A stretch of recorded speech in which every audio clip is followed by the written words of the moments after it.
Hello, snowboarders of the internet. I'm your host, Avran LeFeber, and in this video we're going to be reviewing the Bataleon Whatever. This board features Bataleon's medium camber with 3BT technology and sidekick. So it's a middle-of-the-road camber, a little bit more mellow than others out there. And then you have that 3BT and sidekick that spoon out the nose and the tail. This elevates the contact points so they're not as hooky. It makes it a little more scooped out if you're doing pow butters. And it kind of changes the dynamic of how this board will transition from edge to edge. This board is available in 148, 151, 154, 156 wide, 157, 159 wide, 162 wide.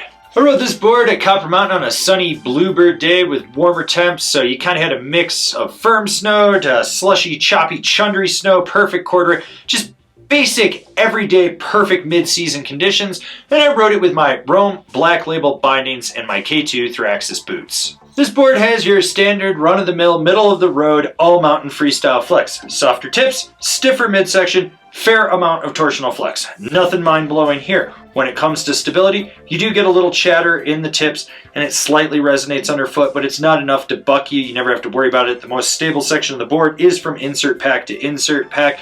You can pretty much charge with this board and not really have to worry about getting knocked over or that your knees are just going to take a complete and utter hammering and they're going to buckle and then you're going to die and burst into flames on the side of the run.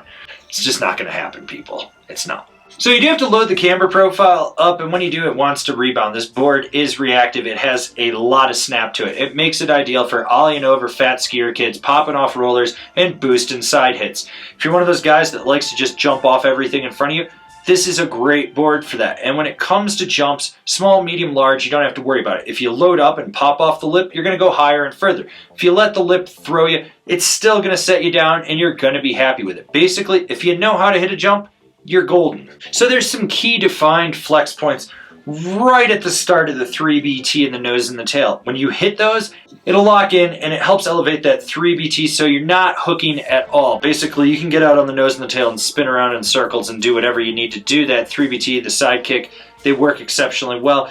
There is rebound out of this board, so you got to be aware that it's going to want to pop out of any butter you do. Now, when it comes to jibbing, you have a thicker flat section on the 3BT. That really lets it lock in on features a lot easier. And when you press into it, you'll feel that rebound, but it doesn't want to fight you. So when you get to the end, you're going to be able to spring off.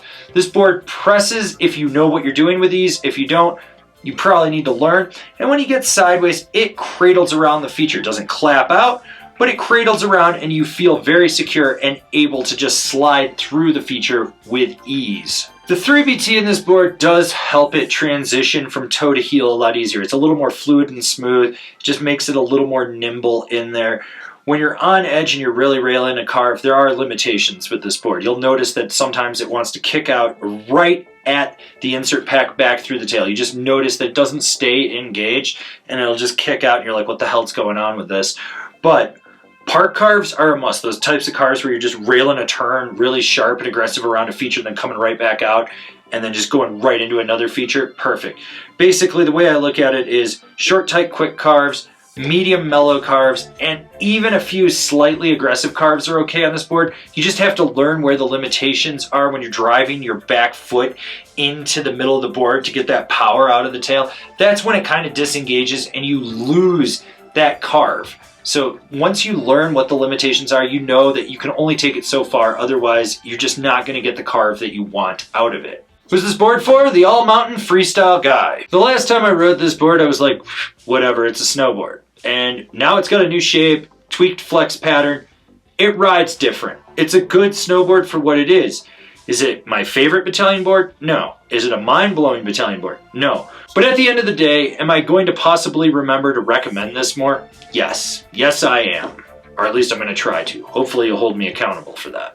Comparable boards. The Jones Mountain Twin. The Capita Indoor Survival. The Arbor Westmark Camber. Binding recommendations. The Bataleon Astro. The Ride C8. The Now Select Pro. This has been my review of the Bataleon Whatever. Do you agree? Do you disagree? Do you own one? Are you going to buy one? Leave me a comment down below. Let's have a conversation about this snowboard. If you're new here, remember to subscribe. click the bell, get those notifications. That way you're not missing any of the videos we got coming out for all you snowboarders of the internet.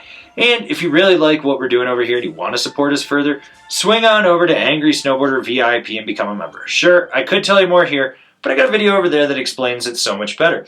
As always, I've been your host, Avran LeFeber, and I'll see you in another video.